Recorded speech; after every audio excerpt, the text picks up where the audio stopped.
بسم اللہ الرحمن الرحیم۔ اللہ تبارک و تعالیٰ کے پاکیزہ نام سے آغاز کرتے ہیں جو بہت مہربان نہایت رحم والا ہے۔ الحمدللہ حدیث نمبر 41 پر درس کا سلسلہ جاری ہے۔ اس میں سیدہ عائشہ صدیقہ رضی اللہ تعالی عنہا سے یہ حدیث مروی ہے کہ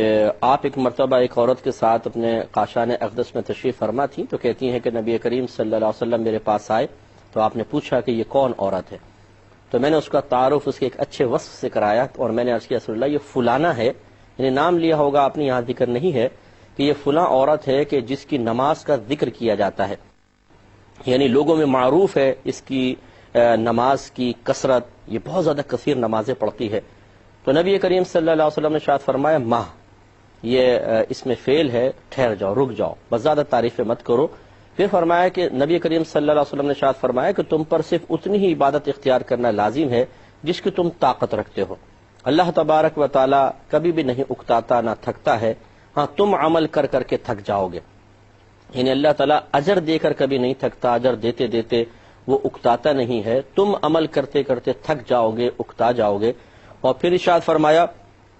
کہ اللہ تبارک و تعالیٰ کی بارگاہ میں وہی عمل سب سے زیادہ محبوب ہے کہ جسے کرنے والا دائمی طور پر کرے، لگاتار کرتا چلا جائے۔ اس پر اس حدیث پر تبصرہ کرتے ہوئے ہم اس بات پر پہنچے تھے کہ سیدہ عائشہ صدیقہ رضی اللہ تعالی عنہا سے سرکار نے پوچھا آنے کے بعد من حاضی، یہ کون ہے؟ اس کا مطلب ہے نبی کریم صلی اللہ علیہ وسلم سمجھ گئے تھے، ہم نے آپ کو بتایا تھا کہ یہاں حاضی کا لفظ استعمال ہو رہا ہے جو اس میں اشارہ ہے اور مؤنث کے لیے استعمال ہوتا ہے۔ سرکار یہ سمجھ گئے تھے کہ عورت بیٹھی ہے، اس کے بارے میں کویسچن کیا، اور میں نے یہ بھی وضاحت کی تھی کہ اللہ کے نبی نے کسی حکمت کے تحت ہوتا ہے، تو آخر نبی کریم صلی اللہ علیہ وسلم نے اس عورت کے بارے میں کیوں پوچھا؟ تو ہم آپ کو یہ بتا رہے تھے کہ نبی کریم صلی اللہ علیہ وسلم چونکہ گھر کے ایک سرپرست ہیں، آپ اپنے گھر کے سرپرست تھے، آپ تو پوری کائنات کے ہی اللہ کی عطا سے سرپرست ہیں، لیکن گھر کے سرپرستوں کو ایک پیغام دینا مقصود تھا کہ اگر تمہارے گھر کی خواتین کے پاس عورتیں بھی بیٹھی ہوں تو ذرا جستجو کرو کہ وہ کون بیٹھی ہوئی ہے، یہ تم پر لازم ہے تاکہ اگر خدا نخواستہ کسی بگاڑ کا اندیشہ ہو تو اصلاح کی جا سکے۔ اور اس پر ہم آپ کو سمجھا رہے تھے کہ اس کی وجہ یہ ہے کہ بعض خواتین ایسی ہوتی ہیں کہ جو گھر میں آتی ہیں، گھر اچھا پرسکون چل رہا ہوتا ہے، لیکن جب وہ اس پر تبصرہ آرائی کرتی ہیں اور بعضوں کے اندر باطن میں کچھ خرابیاں ہوتی ہیں، وہ کسی کی خوشی کو برداشت نہیں کر پاتی۔ اس کی کئی وجوہات ہوتی ہیں، بعض اوقات تو صرف ایک حسد ہوتا ہے، یعنی ان کے اپنے گھر میں بھی خوشحالی ہے، نعمتیں ہیں، خوش ہیں، لیکن وہ دوسروں کو خوش نہیں دیکھ سکتی، بس وہ چاہتی ہیں خوشی رہے، نعمت رہے تو ہمارے پاس رہے، اور کسی کے پاس نظر آئے تو بے چینی پیدا ہوتی ہے، گویا کہ خوشی میں، نعمتوں کی کثرت میں وہ اپنے آپ کو یکتا اور تنہا دیکھنا چاہتی ہیں، باقی وہ ایسی فطرت بن جاتی ہے کہ ہر ایک کی زبان پہ شکوہ نظر آئے، بس ہم خوش رہیں۔ اور بعض ایسی ہوتی ہیں کہ جو خود گھر میں کرائسس کا شکار ہوتی ہیں، شوہر ظالم ہے، نہ نفقہ نہیں دیتا ہے، ساس سے چک چک چک چک چل رہی ہے، نندوں سے روزانہ جھگڑے ہو رہے ہیں، بچے نافرمان ہیں، اب وہ آ کر معلوم کرتی ہیں کسی سے، اور سامنے سے عورت ہر چیز کا غیر متوقع جواب دیتی ہے کہ جو اولاد بالکل فرما بردار ہے، بہت اچھے بچے ہیں، پڑھنے والے ہیں، شوہر پیار کرنے والا ہے، ساس بالکل بیٹی سمجھتی ہے، نندے بہنیں سمجھتی ہیں، ہاں گھر میں بڑا سکون ہے، دولت کی نعمت کی فراوانی ہے، وہ آ کے چیک بھی کر لیتی ہیں، عورتوں کی عادت ہے ایک ایک چیز چیک کرتی ہیں، پردے دیکھیں گی، ڈیکوریشن پیسز دیکھیں گی، لباس دیکھیں گی، پھر عورت کے زیور وغیرہ دیکھ کر سب اندازہ کر لیتی ہیں 2 منٹ میں کہ اس کی زندگی کیسی گزر رہی ہے۔ تو اب جو گھر میں خود احساس محرومی کا شکار ہوتی ہے اس کو یہ بات بہت گراں گزرتی ہے، اور پھر وہ چاہتی ہے کہ یہ بھی میرے گھر کے رنگ میں رنگ جائے اور ویسے ہی ایک عکس یہاں نظر آئے، تو پھر وہ مشورے الٹے سیدھے دیتی ہیں کہ اچھا تمہاری ساس اچھی ہے، ہاں بہت اچھی ہے، ہاں لیکن دیکھ لینا یہ سر مت چڑھا لینا، بعض اوقات ہوتی ہیں کہ یہ پہلے تم سے بڑی پیار محبت کے اظہار کریں گی، پھر یہ کرنے لگ جائیں گی، یعنی الٹے سیدھے مشورے ضرور دینے ہیں۔ شوہر تمہارا کیسا ہے؟ جی بہت اچھا ہے، لیکن پھر بھی نظر رکھنا، آج کل زمانہ بڑا خراب ہے، اچھے آدمیوں کو تو ویسی اور دیگر عورتیں اپنی طرف مائل کر لیتی ہیں، بھائی ذرا موبائل وغیرہ چیک کر لیا کرو، ذرا میسج دیکھ لیا کرو، کس کو کر رہے ہیں، کیا کر رہے ہیں، چپکے سے ذرا سن لیا کرو کس سے بات کر رہے ہیں، کیا کر رہے ہیں۔ یوں بھس میں چنگی ڈال بھی جمالو دور کھڑی، ایک وسوسہ ڈال کی حضرت نکل گئیں، اور وہ پھر بعض اوقات بے وقوف قسم کی عورتیں تو ویسی ناقصات العقل شمار کی گئی ہیں، ہر ایک ایسی نہیں ہوتی ہیں، لیکن بہرحال کوئی بہن برا بھی نہ مانے، لیکن اچھے خاصا چلتا ہوا گھر، بالکل خوشی والا گھر، اس کے اندر اس قسم کے جو چنگاری ڈال کے چلی جاتی ہیں اس کی چنگاری کو قبول کر لیتی ہیں اور اپنے گھر کو برباد کرنے میں لگ جایا کرتی ہیں۔ تو پھر شوہر کو معلوم ہونا چاہیے گھر میں کون آ رہا ہے، تاکہ اگر بالفرض وہ سمجھتا ہے، کیونکہ بعض اوقات ہوتا ہے کہ شوہر کی خاندان سے کوئی عورت آ گئی ملنے کے لیے، اور بیوی کی طرف سے نہیں ہے، شوہر کی طرف سے، اور ہر شخص اپنے خاندان کی عورتوں کو اچھی طرح جانتا ہے۔ اب اگر اس کو یہ پتہ چل جائے کہ فلاں عورت آئی ہے میرے خاندان سے ملنے کے لیے، اور اس کی فطرت ہی ایسی ہے کہ وہ ضرور کوئی نہ کوئی چنگاری چھوڑ کے جاتی ہے، تو اس کو فوراً توجہ کرنی چاہیے۔ اس طرف سے بے پرواہی بعض اوقات گھر کی تباہیوں کا سبب بن جاتی ہے۔ زوجین میں، میاں بیوی میں بہترین انڈرسٹینڈنگ ہونی چاہیے، وہ چیزیں کہ جو ایک دوسرے کو بتا کر خطروں سے بچا جا سکے، ذرا محتاط الفاظ میں ہی ایک دوسرے کو بتا دینی چاہیے۔ مثلا بیوی بتا دے، دیکھو میرے خاندان میں فلاں شخص ایسے ہیں کہ جو ذرا فتنہ پرور سے ہیں، بعض اوقات وہ غلط باتیں کہہ دیتے ہیں، کیونکہ یہ عورتوں میں نہیں مردوں کے اندر بھی ہوتے ہیں، کہ وہ مرد حضرات جو ہوتے ہیں، اور یہ اصل میں میاں بیوی بعض اوقات ایسے ہوتے ہیں، شرارتی قسم کے میاں بیوی ہوتے ہیں، دونوں مل کر وہ بیوی عورتوں کے اندر مشن پہ نکل جاتی ہے، اور مرد جو ہے یہ مردوں کے ذہن خراب کرنے کے مشن پہ نکل جاتے ہیں۔ جیسے شادی بیاہ میں مل کر بیٹھے ایک جگہ، تو کریت کی یہ مرد بھی پوچھیں گے کیسا چل رہا ہے کیسا نہیں ہے، پھر الٹے سیدھے مشورے دیں گے ان کے بچوں کے متعلق، ان کی بیوی کے متعلق، یعنی فیڈنگ ایسی کر جائیں گے کہ وہ مرد طیش میں آ جاتا ہے، وہ پھر سوچتا ہے کہ ہاں واقعی ایسا تو گھر میں ہو رہا ہے، ایسا ہو رہا ہے، ایسا ہو رہا ہے، پھر جا کے گھر میں جھگڑا شروع ہو جاتا ہے۔ نہ بیوی کو پتا کیوں جھگڑا ہو رہا ہے، شوہر بھی بعض اوقات اس تہ تک نہیں پہنچ پاتا کہ کیوں مجھے غصہ آنا شروع ہو گیا، کس وجہ سے ہے، انجیکشن وہ لگا کر گئے تھے حضرت۔ تو یوں مطلب یہ کہ ایک دوسرے کو انڈرسٹینڈنگ کے ساتھ بتا دیا جائے کہ دیکھو گھر میں بعض اوقات وہ فلاں ہمارے خاندان میں ایسا، اس سے ہوشیار رہنا، اگر وہ کوئی بات بولے تو پہلے مجھ سے تصحیح کر لینا۔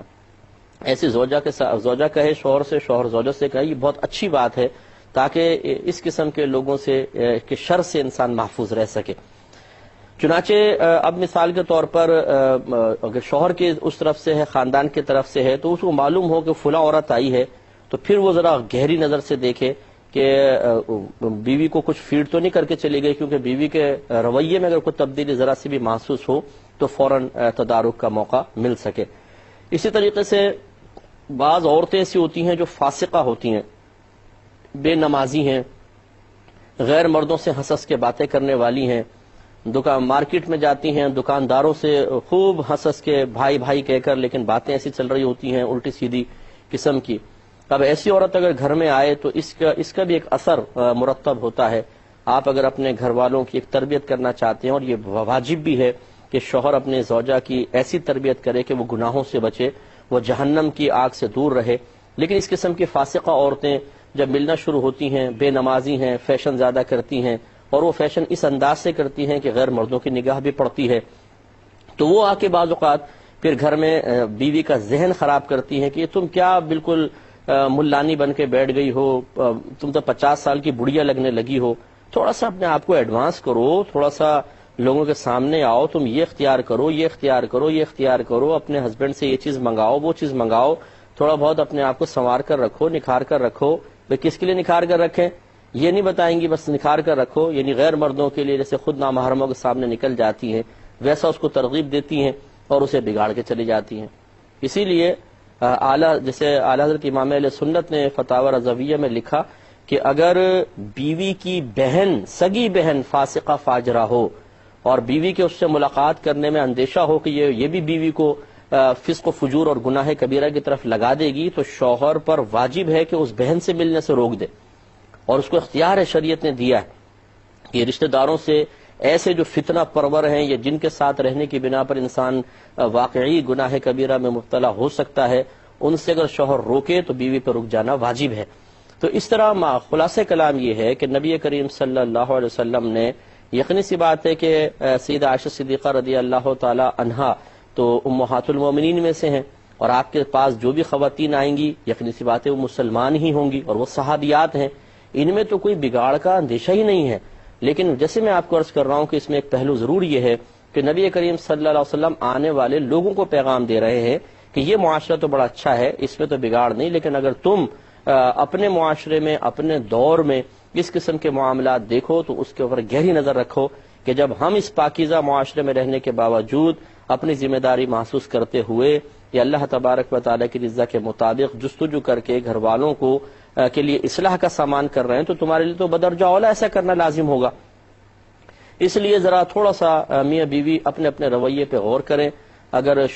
جو شوہر حضرات ہیں وہ سوچیں کہ پہلے گھر میں آپ بالکل صحیح انداز سے تھے لیکن اب چڑچڑاپن کیوں آ رہا ہے، بار بار باتوں پہ غصہ کیوں آ رہا ہے، کیا اس کا کوئی ایسا اس کا نتیجہ یہ اس چیز کا نتیجہ تو نہیں ہے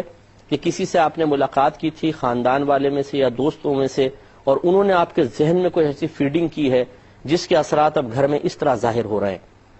اسی طرح زوجہ سوچے کہ پہلے تو شوہر پہ بڑا پیار آتا تھا، ساس کی اطاعت کو بھی دل چاہتا تھا، نندوں سے بھی اچھی انڈرسٹینڈنگ تھی، لیکن اب روزانہ جھگڑے شروع ہو گئے ہیں، چچڑا پن طاری ہو گیا ہے، کام کاج کو چھوڑنے کو دل چاہتا ہے، اب دل چاہتا ہے کہ یہ مطالبہ کریں کہ کام بانٹا جائے، فلاں بھی کرے فلاں بھی کرے۔ تو کہیں اس کے پیچھے بھی کسی عورت کے سمجھانے کا ہاتھ تو نہیں ہے کہ خاندان کی کسی عورت نے اس طرح ذہن خراب کیا تھا، اب یہ سلسلہ شروع ہو گیا ہے۔ تو ایک تو اپنا اپنا محاسبہ، پھر ایک دوسرے کا محاسبہ کہ بیوی شوہر کے عمل میں تبدیلی دیکھتی ہے تو وہ جستجو کرے کہ کوئی کس کے ساتھ بیٹھنے لگا ہے کہ جو ذہن خراب ہونے لگا۔ اس طرح شوہر بیوی کے بارے میں غور و تفکر کرے کہ پہلے جو رویہ تھا اب نہیں رہا، یہ کس کے پاس جاتی ہے، کس کے پاس بیٹھتی ہے، کیا ایسا تو نہیں ہے کہ جب بھی میکے یہاں رہتی ہے تو اچھی رہتی ہے، میکے جا کے واپس آتی ہے تو بم بن جاتی ہے، بالکل ہاتھ لگاؤ تو پھٹ جائے، تو یہ سلسلہ کیوں ایسا ہے۔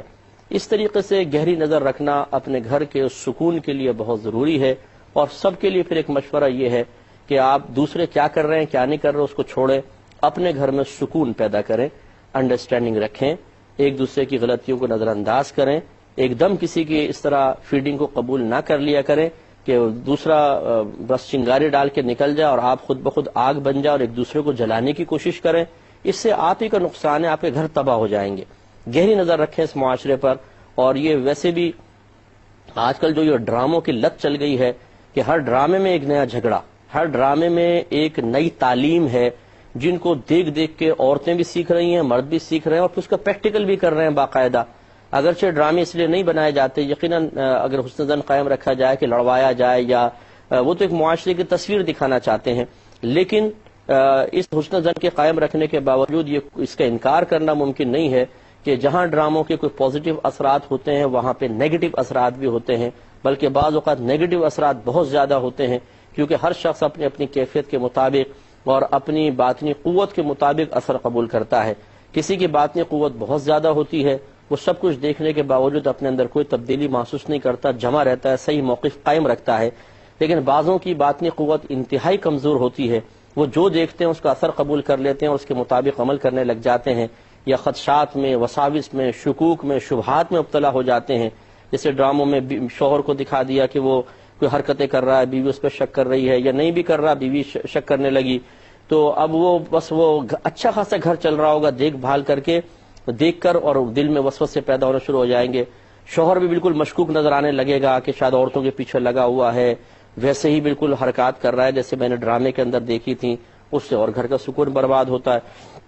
تو اس لیے آج کل کے دور میں یہ خاص طور پر ایک دوسرے پر اچھی طرح اعتماد رکھ کے، انڈرسٹینڈنگ کے ساتھ، پیار سے، محبت سے اپنے گھر کو جنت بنانے کی ضرورت ہے۔ کسی کی وجہ سے اپنے گھر کو کیوں برباد کریں،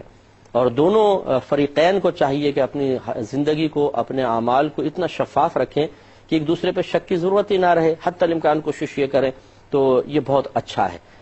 بہرحال تو نبی کریم صلی اللہ علیہ وسلم نے پوچھا من ہذہ، یہ کون ہے، اور اس سوال کے پیچھے جو حکمت تھی وہ ہم نے آپ کو سمجھائی۔ سیدہ عائشہ صدیقہ رضی اللہ تعالی عنہا نے اس عورت کی کثرت عبادت کا تذکرہ کیا، یا رسول اللہ فلانا ہے اور اس کی نماز کا بڑا چرچا ہے جس کا ذکر کیا جاتا ہے،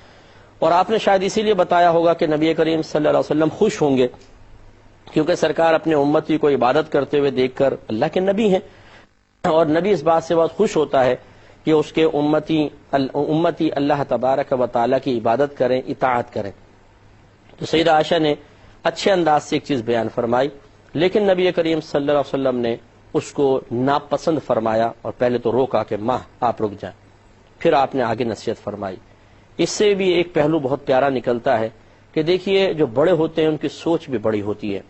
بعض اوقات ہم ایک چیز کو بہت اچھا سمجھ رہے ہوتے ہیں، بہت ہی خوبصورت سمجھ رہے ہوتے ہیں، اور اس کو دیکھ کر ایک نتیجہ مرتب کر رہے ہوتے ہیں، اور ہمارے نظر میں وہ نتیجہ بڑا پرفیکٹ ہوتا ہے، بہت خوبصورت ہوتا ہے، 100% درست ہوتا ہے، کریکٹ ہوتا ہے، لیکن جب ہم اس اپنی سوچ اور فکر کے نتیجے کو کسی بڑے کے سامنے پیش کرتے ہیں تو پھر صحیح طرح سمجھ میں آتا ہے کہ ہمارا نکالا ہوا نتیجہ صحیح تھا یا غلط تھا۔ اس لیے ہمارا مشورہ یہ ہوگا کہ کسی بھی چیز کے سلسلے میں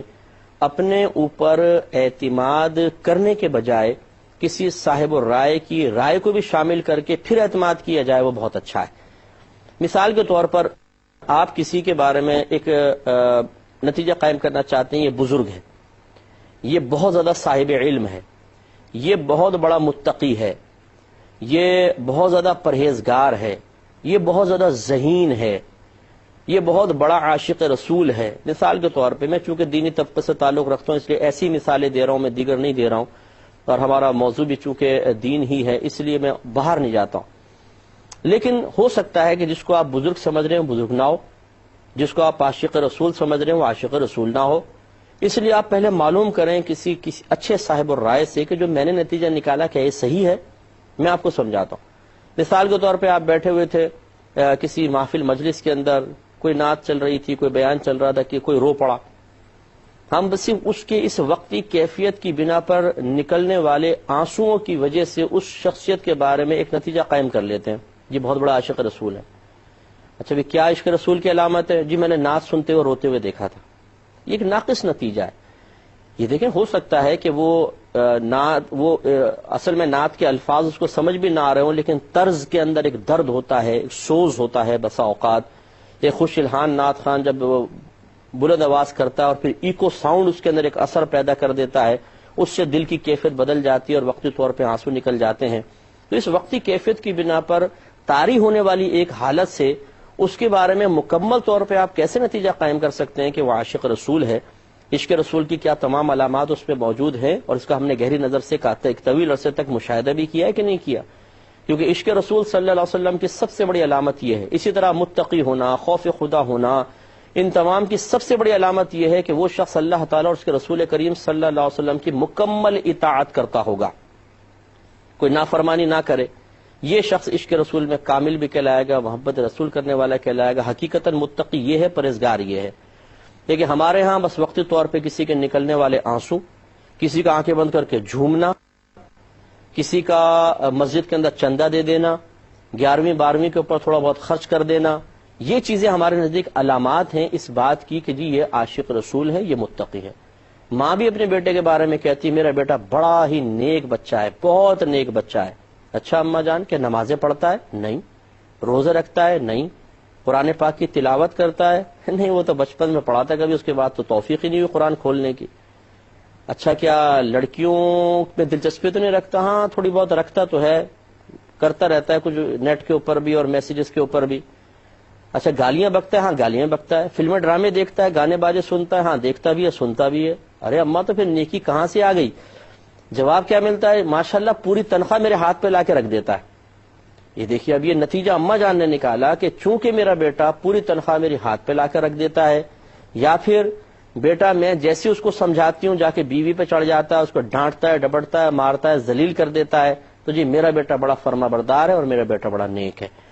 تو خلاصہ کلام یہ ہے کہ بسا اوقات ہم کسی کے بارے میں ایک نتیجہ قائم کر رہے ہوتے ہیں لیکن وہ نتیجہ درست نہیں ہوتا ہے، پھر بڑوں سے معلوم کرنا چاہیے، جو واقعی حقیقی طور پہ آپ یہ سمجھتے ہیں کہ صاحب علم اور بزرگ ہیں ان سے معلوم کریں۔ اسی طرح علمیت کا اندازہ کرنے میں بھی بعض اوقات خطا ہو جاتی ہے، اس پر میں انشاءاللہ کلام ضرور کروں گا، لیکن نیکسٹ پروگرام میں اللہ تبارک و تعالی اسے بھی دیکھنے کی توفیق عطا فرمائے۔ آمین۔ وآخر دعوانا ان الحمدللہ رب العالمین۔